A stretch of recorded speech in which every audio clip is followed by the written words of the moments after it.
بسم اللہ الرحمن الرحیم۔ السلام علیکم۔ کراچی ڈائریز میں خوش آمدید۔ آپ دیکھ رہے ہیں نیوز ڈیسک اور میں ہوں اطہر متین۔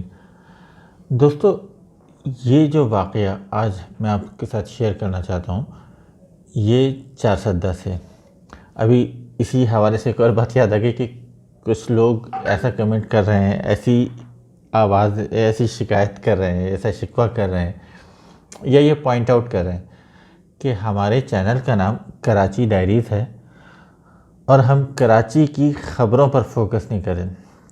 دیکھیں، بنیادی طور پہ کراچی تو آپ کو پتہ ہے سب کا ہے، اور اس پلیٹ فارم کے تھرو ہم پورے ملک کی بات کر سکتے ہیں۔ یقیناً یہ کہہ لیجئے کہ یہ وہ ڈائری ہے، کراچی کی وہ ڈائری ہے جس پر پورے ملک سے متعلق مسائل کے اوپر ہم بات کرتے ہیں۔ جو 410 کا واقعہ ہے یہ بہت تشویشناک ہے، یہ بہت ہولناک واقعہ ہے، یہ بہت ہی کئی جو ہمارے معاشرے کے منفی پہلو ہیں ان کو پوائنٹ آؤٹ کرتا ہے۔ لیکن دیکھیں، جہاں منفی ہوتا ہے وہاں سے ہمیں اس کی پازیٹیوٹی ڈھونڈنی ہوتی ہے تاکہ ہم آگے کی طرف بڑھ سکیں اور بہتر سفر کر سکیں۔ یہ واقعہ 4 ایسے فیکٹرز ہیں جن کو خاص طور پر کہہ لیجیے کہ پوائنٹ آؤٹ کرتا ہے۔ ان میں پولیس کی نااہلی، سنگین لاپرواہی، مجرمانہ غفلت، عدم برداشت، معاشرے میں عدم برداشت کا جو ہمارا کلچر ہے وہ، اس کے علاوہ ایک ہراسانی کا معاملہ، ہراسانی جو بلینگ کرنا ہے، بیسیکلی یہ ہیریسمنٹ تو کہیں اور لوگ لے جاتے ہیں لیکن یہ بلینگ کرنا یہ اس طرف بھی جاتا ہے، اور چوتھے نمبر پر آپ کہہ لیجئے ہمارے سسٹم کی اوورآل سوشل بیہیویئرز کی خرابی۔ دوستو، یہ ویڈیو آپ کے ساتھ شیئر کرتا ہوں، یہ آپ دیکھ سکتے ہیں، یہ ایک اسپیشل لڑکا ہے، 20-22 سال کا یہ لڑکا ہے، اور یہ پیدائشی طور پر ذہنی معذور بھی تھا اور جسمانی طور پر بھی آپ دیکھ سکتے ہیں کس طریقے سے یہ چل رہا تھا، تو یہ مکمل فٹ نہیں تھا۔ کچھ لوگ ایسے ہوتے ہیں جو کچھ نہ کچھ اپنا ذہنی طور پہ اپنا کام چلا لیتے ہیں، یہ اس طرح کا تھا، یعنی کہ حساب کتاب، کچھ پیسے لین دین، کسی کی شکایت کر دی، گھر آنا جانا، بازار تک چلے گئے واپس آ گئے، تھوڑا بہت یہ بغیر سہارے کے بھی ایڈجسٹ کر سکتا تھا۔ تو ہوا بیسیکلی یہ کہ اس کے محلے میں ایک چنگچی ڈرائیور رہتا تھا، آتے جاتے اس کے اوپر جملے کستا تھا۔ ہم نے اکثر ایسے رویے دیکھے ہیں جو ہم دیکھتے ہیں نا، مطلب یہی کہہ دینا کہ اوے پاگل، اوے پاولے، اس طرح کی باتیں کی جاتی ہیں، اور یہ یقیناً ناقابل برداشت رویہ ہے، یہ نہیں ہونا چاہیے۔ بہرحال اس کے ساتھ یہ ہوتا تھا۔ اب کیونکہ یہ ایک اسپیشل شخصیت ہے یا ذہن اس کا اس طرح سے نہیں سوچتا تھا، تو یہ غصے میں جلدی آتا تھا یا اس سے لڑتا تھا، وہ ان کو مزہ آتا تھا اس پہ۔ بہرحال یہ واقعہ شروع ہوا، اس کے گھر والوں نے کئی دفعہ چنگچی ڈرائیور کو منع کیا، لوگوں نے، بڑوں نے، علاقہ مکینوں نے، وہ جو مشران ہوتے ہیں اس طرح کے، اس کو سمجھایا کہ وہ چنگچی ڈرائیور کو نہیں کیا کر، کیوں تنگ کرتا ہے کسی کو، وہ نہیں مانا۔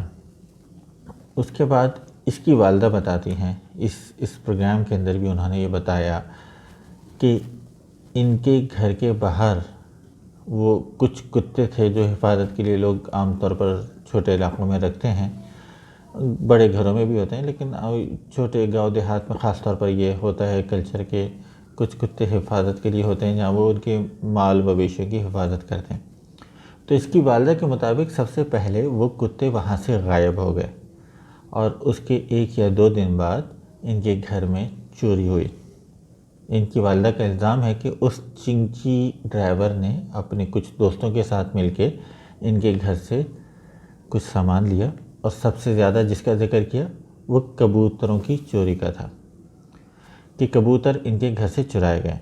یہ معاملہ ایک طرف ہو گیا، لیکن بہرحال ان کی جو اشتعال بڑھا، غصہ بڑھا، انہوں نے اس پر ڈائریکٹ الزام لگائے، تلخ کلامی ہوئی، بات چیت آگے بڑھی، پولیس تک معاملہ گیا۔ پولیس ٹھنڈی رہی، پولیس نے اس کے اوپر ایکشن نہیں لیا۔ ان لوگوں نے باضابطہ ایک پریس کانفرنس بھی کی، اس کے اندر انہوں نے یہ کہا کہ ہمیں یہ اس طرح سے ہمارے بچے کو تنگ کرتا ہے، ساتھ میں اس نے یہ چوریاں بھی کی۔ وہاں سے بھی یہ معاملہ وہیں کا وہیں رہا۔ اس جو چنکی ڈرائیور تھا اس کی چھیڑ چھاڑ بنی ہوئی، یہ اس کو بلی کرتا رہا، بار بار آتے جاتے سب کچھ، اور پھر اس کے والد کو اشتعال آیا، یہ کچھ بھرے بیٹھے تھے، جانے اس چوری کا بھی غصہ ہوگا یقیناً اور بچے کو تنگ کرنے کا بھی، اور ان لوگوں نے، اس کے بڑے بھائی نے اور والد نے جا کے اس چنکی ڈرائیور کو گولی مار دی۔ اس گولی مارنے کا نتیجے میں یہ ہوا کہ کچھ لوگ جو مشتعل تھے مشتعل ہو گئے، اور باضابطہ انہوں نے ایک مجمع اکٹھا کیا، اس کے گھر پہنچ گئے۔ پولیس فوری طور پہ آئی، اب جا کے پولیس فوری طور پہ آئی، لیکن اس موب کو انہوں نے نہیں کیا۔ انہوں نے لاش وہاں پہ رکھ کے احتجاج ہو رہا، پولیس کہہ رہی کہ لاش دے تو نہیں، پولیس نے ان کے گھر میں جا کے اور اس کے والد کو اور بھائی کو گرفتار کر لیا۔ اب یہ جو لوگ اس کے گھر کے باہر جمع تھے، یہ لوگ شور مچا رہے تھے، نعرے لگا رہے تھے، باہر نکالو، مار دو، قتل کر دو، گھر کو آگ لگا دو۔ یہ جو گھر کو آگ لگانے کی چنگاری تھی نا، یہ یقینی طور پہ الارمنگ تھی، پولیس سست رہی۔ اور اس کے بعد کچھ لوگ گئے، جا کے انہوں نے وہ جو پہلے ہی اشتعال تھا اس پہ پیٹرول چھڑکا، اور یہ پیٹرول سیدھا ان کے گھر پہ چھڑکا، آگ لگائی۔